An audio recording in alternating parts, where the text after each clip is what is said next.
Assalamualaikum warahmatullahi wabarakatuh.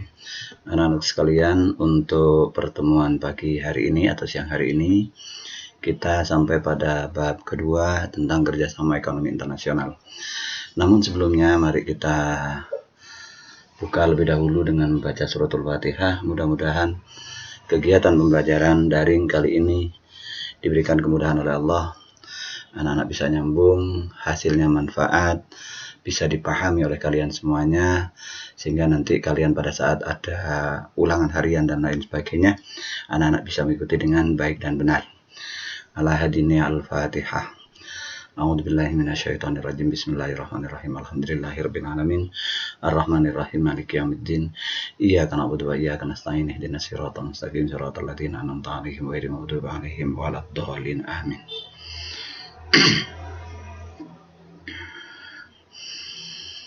Baik, anak-anak sekalian, tentang kerjasama ekonomi internasional. Ini beda konsepnya, anak-anak. Kerjasama ekonomi internasional, kita lanjut dulu. Tujuan dan seterusnya, kata kunci, pengertian kerjasama ekonomi internasional. Kerjasama atau ada yang mengatakan sama-sama kerja, artinya benar-benar kita semacam simbiosis mutualisme, saling menguntungkan. Kerjasama internasional adalah kerjasama yang dilakukan satu negara dengan negara lain atau dengan beberapa negara lain sekaligus. Kerjasama ekonomi internasional adalah kerjasama beberapa negara yang saling menguntungkan di bidang ekonomi. Artinya tidak ada yang dirugikan. Karena kita sadari atau tidak, manusia itu adalah makhluk sosial, makhluk yang tidak bisa hidup tanpa makhluk yang lain.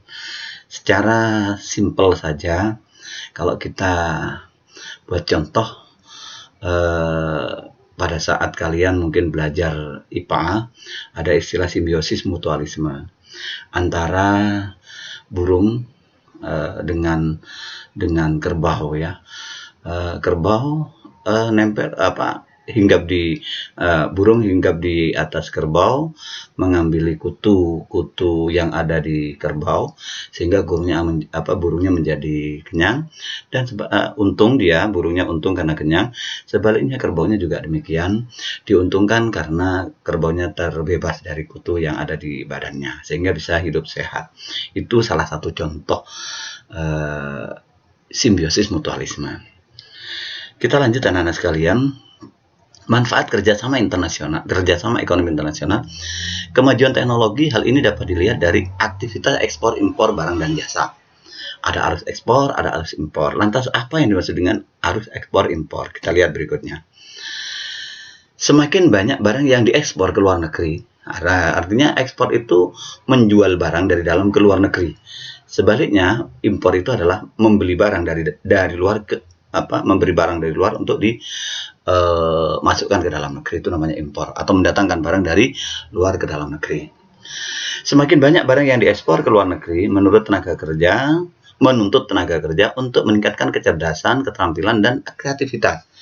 Artinya begini, semakin banyak barang yang diekspor, otomatis tenaga kerja kita dituntut lebih cerdas dalam membuat barang, lebih terampil, kreatif, sehingga barang yang diproduksi oleh kita akan diminati oleh luar negeri.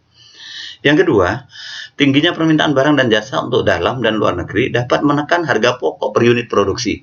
Kenapa demikian?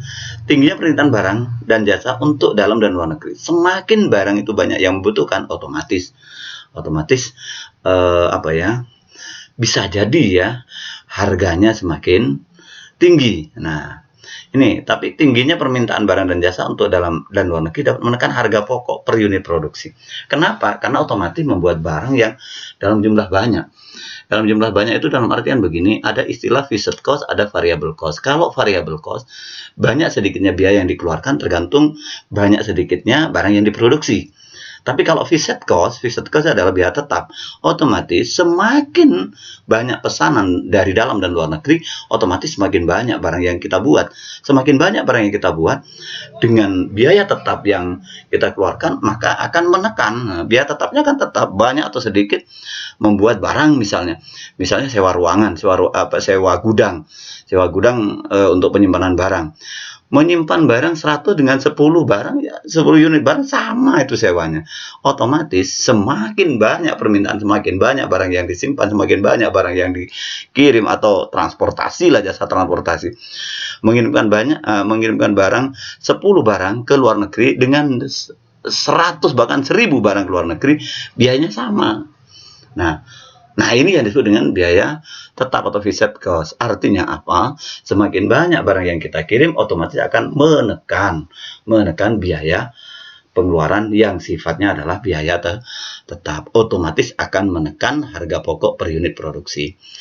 Yang berikutnya, Indonesia dapat memperoleh kemudahan mendapatkan bahan baku dan bahan penolong yang diperlukan untuk proses produksi. Ya, memang ada juga bahan baku yang bisa diproduksi dalam negeri sendiri, ada juga bahan baku yang dari luar negeri.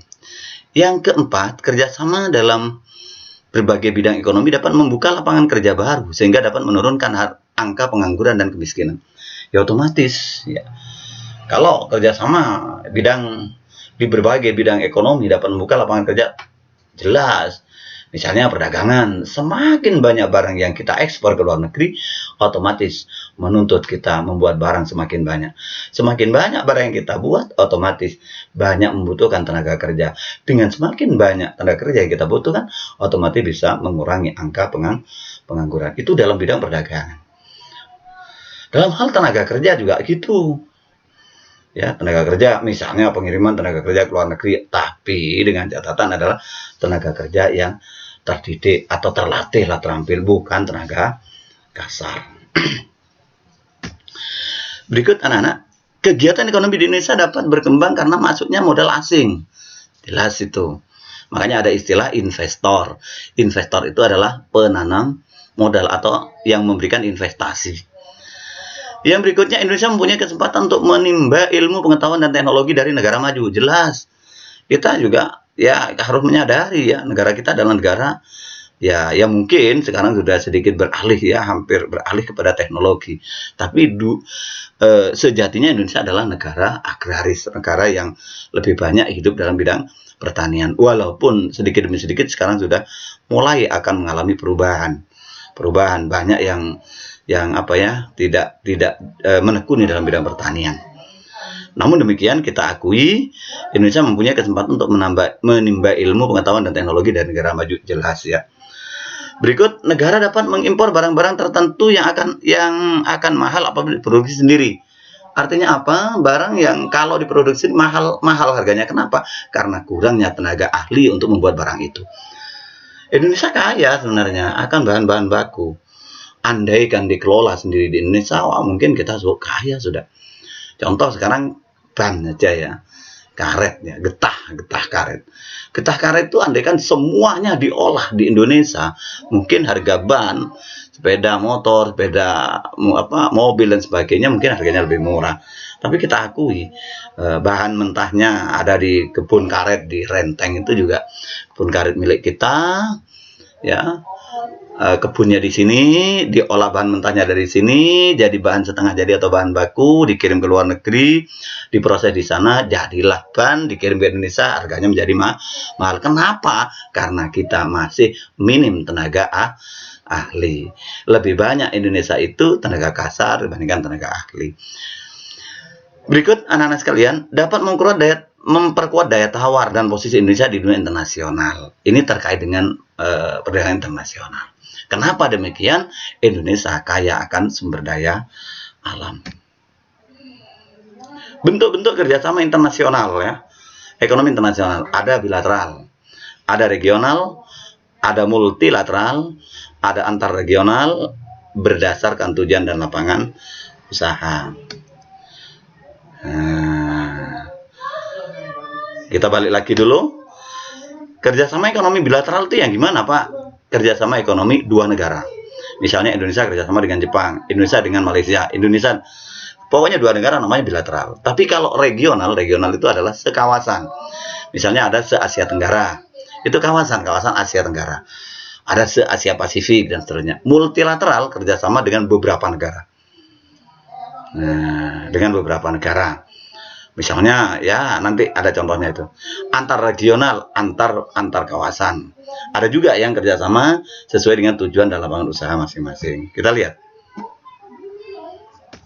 Nah, ini lembaga-lembaga ekonomi internasional ASEAN. Ini ASEAN ini ya kerjasama se-Asia Tenggara. Ada AFTA, ada APEC, ada APO, ada Bank Dunia, ada Masyarakat Ekonomi Eropa yang kita kenal dengan MEE, ada International Trade Organization, itu ada ILO, International Labour Organization, ini buruh. Ada juga organisasi penghasil minyak namanya OPEC. Kita lanjut. Ini masih banyak anak-anak. Nah, ada IMF, ini Bank Dunia, ada Liga Arab, ada Asia Development Bank, dan masih banyak yang lainnya, termasuk WTO yang terakhir ya.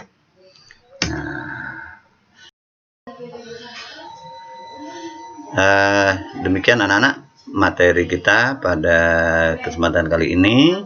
Itu yang bisa Pak Guru sampaikan. Mudah-mudahan apa yang disampaikan bisa dipahami, sehingga anak-anak pada saat Pak Guru nanti memberikan tugas langsung atau tidak langsung, bisa melalui LKS atau dalam tugas dalam bentuk tugas yang lain, anak-anak bisa mengerjakan dengan sebaik-baiknya. Kiranya hanya itu yang bisa saya sampaikan, kurang lebihnya mohon maaf. Assalamualaikum warahmatullahi wabarakatuh.